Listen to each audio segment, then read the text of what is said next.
네, 그래서 이번 시간에는 좀 더 간단한 예제를 한번 들어보고 실제적인 딥러닝의 학습 방법을 알아보도록 하겠습니다.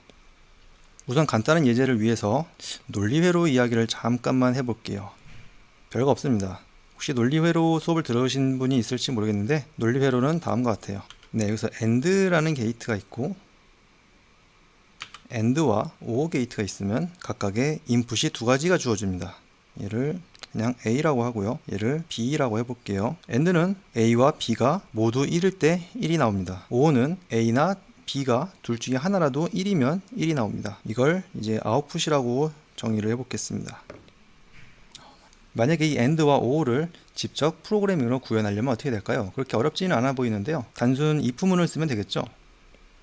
만약에 A가 1이고 그리고 AND B가 1이면 return 1, 그렇지 않으면 0을 반환해라 라는 식으로 AND를 구현할 수가 있을 거예요. 마찬가지로 OR도 만약에 A가 1이거나 B가 1이라면 1을 반납해주고 그렇지 않다면 0을 반납해주도록 할 수가 있을 겁니다. 갑자기 웬 논리 회로를 프로그래밍을 구현하냐면요, 이런 간단한 논리 회로를 저희가 매트리스 계산으로, 행렬 계산으로 할 수 있는 방법을 보여드리려고 합니다. 실제로 머신러닝에서는 이런 행렬 계산으로 대부분이 이루어지는 형태이고요. 만약에 우리가 AND OR를 행렬 계산으로 변환할 수가 있다고 하면은 대부분의 문제도 마찬가지로 행렬 계산으로 풀 수 있을 거예요. 우선 이걸 위해서 입력으로 들어온 AB를 다시 행렬로 정의를 해볼게요. 이걸 AB라고 할 수가 있겠죠. AND 게이트를 먼저 해보면 우리가 원하는 거는 A와 B, 그러니까 다시 말해서 이 행렬에서 맨 마지막 줄, 요 1일 때 1이라는 어떤 결과가 나오는 행렬을 만들고 싶은 거예요. 그래서 여기다가 하나의 행렬을 더 만들어 줄게요. 그래서 여기다가 하나의 행렬을 더 만들고 이 행렬에다가 0.5, 0.5 라는 값을 넣어 줄게요. 이것을 우리는 W라고 불러볼게요. AB와 W의 행렬 곱을 거치고 나면 최종 결과는 다음과 같이 나올 겁니다. 00인 곳에서는 0이 나올 테고 0, 1인 구간에서는 0.5라는 값이 나오고 둘 다 1인 경우에만 1이라는 값이 나올 거예요. 이제 이렇게 해서 이 값이 0.5보다 크면 이것을 맞다고 치겠다 또는 true라고 하겠다 라고 정의를 할 수가 있다면 우리가 이 AND라는 게이트를 행렬 곱셈으로 표현할 수가 있겠죠. O 연산도 마찬가지로 우리가 구현할 수가 있어요. 이 AND 연산에서 웨이트를 0.5, 0.5로 줬다고 하면요, 이번에는 단순하게 0.6, 0.6으로 준다고 하면 00에서는 값이 0이 나올 테고 나머지는 0.6, 0.6, 0.6, 1.2가 나오겠죠. 그렇게 해서 마찬가지로 똑같이 이 행렬 곱셈의 결과가 0.5보다 크면 1이라고 또는 true라고 정의를 할 수 있다면 역시 이런 경우에도 마찬가지로 5를 행렬 곱으로 표현할 수가 있습니다. 다시 한번 정리를 해서 우리가 어떠한 x 값이 있고 이것을 w가 곱하고 어떤 원하는 목표 값을 얻을 수 있다고 하면 이것도 어떻게 보면 프로그래밍이라고 할 수가 있겠죠. 단지 이 w를 어떻게 조정하냐, 이 w 값이 뭐가 들어가냐, 이거를 어떻게 잘 조정할 수 있을까를 생각해 볼 수가 있을 거예요. 그래서 이번 시간에는 방금 전에 본 xw는 y라는 식을 어떤 식으로 적용할 수 있는지를 한번 살펴볼게요. 우선 제가 간단한 그림을 그렸는데요, 어떠한 가로축이 있고 세로축이 있다고 했을 때 여기서 보고 계시는 빨간 점은 각각 우리가 보는 데이터라고 보시면 될 것 같아요. 이 데이터를 잘 표현한 어떤 선을 우리가 찾고 싶습니다. 왜냐하면 우리가 이 빨간 점에 대한 데이터는 x에 대해서 이만큼까지는 있지만 이 이후의 데이터는 없습니다. 만약에 이 x가 이만큼 이동했을 때 이 빨간 점의 데이터는 어디에 위치했을지를 좀 우리가 알고 싶은 거예요. 사실 우리가 이 그래프를 봤을 때 간단하게 드는 생각은 그냥 대충 한 이 정도 위치에 있지 않을까 하는 생각을 하실 수가 있을 겁니다. 어떻게 이런 생각을 할 수가 있을까요?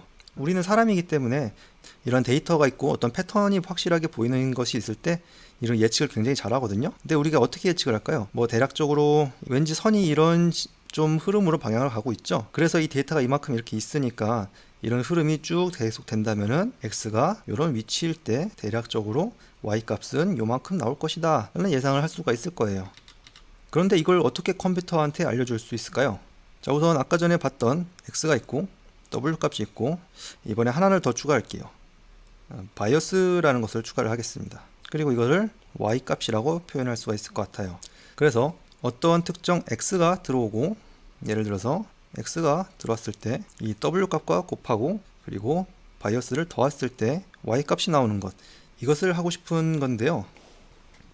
자, 그런데 여기서 적어도 우리가 갖고 있는 데이터에서만큼은 y가 뭔지 알고 x가 어떻게 줘야 되는지 압니다. 그래서 x에 어떤 w를 곱하고 이 어떤 바이어스를 더해야 우리가 원하는 y 값을 얻을 수 있을까, 또는 어떻게 w와 b를 찾을 수 있을까를 생각해 볼 수가 있을 것 같아요. 우선 간단하게 한번 생각을 해보면 w를 2라고 그냥 마음대로 정의를 하고 b는 뭐 1이라고 한번 정의를 해볼게요. 그러면은 대략적으로 뭐 이런 그림이 나올 것 같네요. 이게 과연 잘된 w와 b일까요? 그렇진 않아 보이죠? 자, 그래도 일단은 뭐라도 있으니까 여기에서 내가 얼마나 잘 그렸는지, 내가 얼마나 w와 b를 잘 정했는지를 좀 확인할 수가 있어야 돼요. 확인하는 방법은 내가 지금 이 그은선과 내가 이 그은선에 해당하는 x의 위치에 있는 데이터들, 이 두 가지의 거리를 하나하나 다 비교를 해볼 수가 있어요. 네, 너무 많으니까 이 정도만 그리고요. 이렇게 해서 구한 어떤 선들의 길이를 전부 다 더해버리면 내가 얼마나 선을 잘 그렸는지 에러를 구할 수가 있겠죠.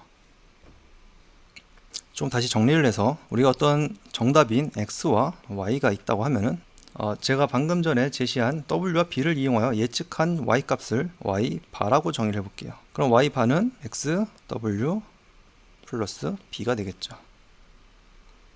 그리고 내가 이 예측한 값이 얼마나 잘 예측했는지를 알고 싶으면 원래의 정답과 내가 예측한 값의 차이를 그냥 모두 다 더해보면 됩니다. 그래서 이 값이 높으면 높을수록 내가 잘못된 w와 b를 구한 것이고, 이 값이 낮으면 낮을수록 0에 가까울수록 제가 갖고 있는 데이터를 잘 표현하는 w와 b를 학습했다고 볼 수가 있겠네요. 그러면 어떻게 이 에러를 최소화할 수 있는 w와 b를 구할 수 있을까요? 사실 지금과 같이 되게 단순한 문제, 그러니까 w와 b가 단순히 하나인 값, 그러니까 스칼라 값인 경우에는 이미 잘 정의가 되어 있습니다. 이것을 보고 우리는 리스트 스퀘어 메소드라고 부르는데요. 여러분들이 시간이 날 때 이거를 직접 구현해서 확인을 해보시면 정말로 최소 값을 가질 수 있는 w와 b가 자동적으로 계산이 되는 걸 확인할 수가 있어요.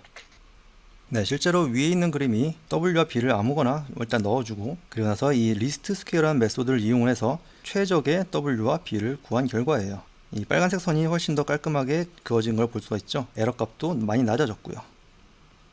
하지만 이 리스트 스퀘어가 실제로는 많이 쓰이지 않습니다. 물론 방금 전 같이 하나의 w, 하나의 바이어스를 계산하기 위해서는 쓰이겠지만요. 그 이상의 2차원이 되고 또 3차원이 되고 4차원이 되면 가면 갈수록 계산량도 엄청나게 많아지고 내용 또한 굉장히 복잡해지기 때문에 실제로 리스트 스퀘어라는 방식을 이용해서 최적의 값을 찾아낸다는 것은 거의 불가능에 가까워요.